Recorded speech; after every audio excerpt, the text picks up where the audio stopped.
Community leaders, including religious, traditional, women and youth organizations, as well as government officials with political leaders and security agencies, gathered in Kafanchan, Kaduna State, in the northwestern region of the country, with one major consideration: to find a lasting solution to the conflict in southern Kaduna. Far-reaching decisions were taken at the meeting, with emphasis on justice, dialogue and building trust amongst the people that will help the youth overcome the challenges of mistrust and constant loss of lives due to violence in the various communities. The beauty of this party should not start and end here today, that it should be seen in practice.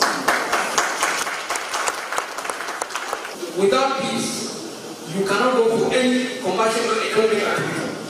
Without peace, you cannot play politics. Without peace, you cannot travel. Without peace, you cannot eat. In fact, without peace, you cannot do anything. In addition to the loss of lives and property, the conflict has also led to the displacement of several people from their ancestral homes, which invariably affects farming, which is the predominant occupation of the people, and therefore the need to build trust and promote security in the communities.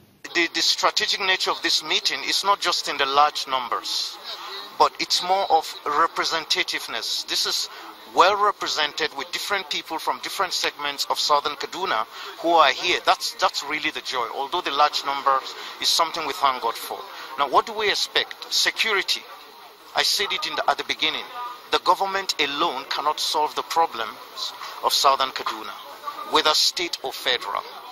All stakeholders, villagers, all ethnic groups are covered that are in these local government areas are here today. We also drive the peace process and to see how further we can build on the existing peace. It is expected that finding a lasting solution to the lingering conflict in southern Kaduna should be a concerted effort that should involve the people and the government, both at the federal, state and local government levels, with justice, fairness employed in dealing with the situation at hand. Mr. Isuwa Dogo joins us now. He's the former chairman, Southern Kaduna People's Union, Lagos branch. Thank you for coming on this morning. Thank you for having me. Well, it's good to see that peace moves, peace initiatives are ongoing, but that also happened, peace meetings, before the unfortunate incident about 38 people who unfortunately lost their lives. But we understand that there are different accounts of what happened. From your perspective, what happened? How did that happen? I was not there, and I read the accounts just as you must have read. But I believe the truth can only be known when there is justice. When you have a peace meeting that is bereft of justice, then it is no peace meeting, and the peace meeting will not hold. How do you mean bereft of justice? Well, first and foremost, we have these people occupying our villages. Secondly, we have so many displaced people that have never been helped in any form by the government, whether federal, state or local, and you have some of those villages still being occupied by the so-called Fulani herdsmen. You have so many things going wrong. Which villages are these? Oh, the villages are there in southern Kaduna, and even the general, they know that they exist. And if they doubt it, we can take them to those villages and say, look, if these people are still occupying these villages and doing the kind of things they are doing, yes, it is excellent to have the peace meetings, but correct the wrongs that have been made, first and foremost. They have to be cleared. Could you be specific on those villages? No, I can't name all the villages now, but I've said them here. I know there are about 29 of these villages, and it's just shocking to see that even after a peace accord, and then just a week later, we're having 39 people being murdered. That is now, what would you say is how do we begin to trace? Is it the Fulani herdsmen, because they say they are not the ones? Is it indigenous people doing this? Or is it sponsored people that are doing this? Which one of these three do we begin to attack?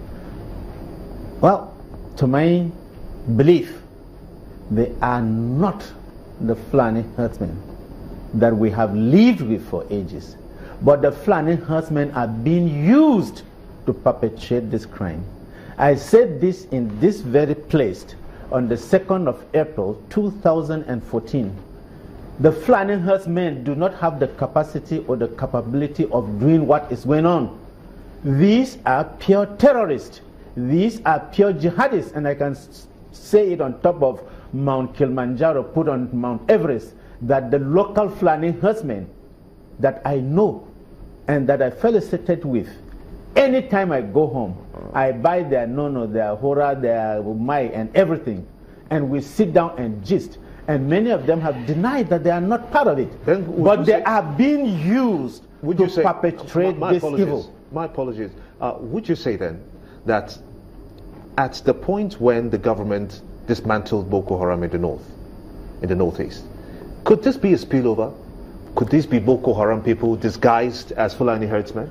I would say that the Boko Haram are being part of it now, in my view. But those other terrorists existed ab initio, and they were having their own plans, and they were doing the evil they were doing, and they were committing it. And the government knows. You know, if you take what the governor of Kaduna said, that it was as a result of 2011 elections fallout, that he even went to pay a compensation to these people in Cameroon and other places. Why has he not gone to pay the same thing or made the government of Benue, Plateau, Enugu, Delta, Edo, and all other states? Are these not the same people perpetrating the evil? Can't you see that his lies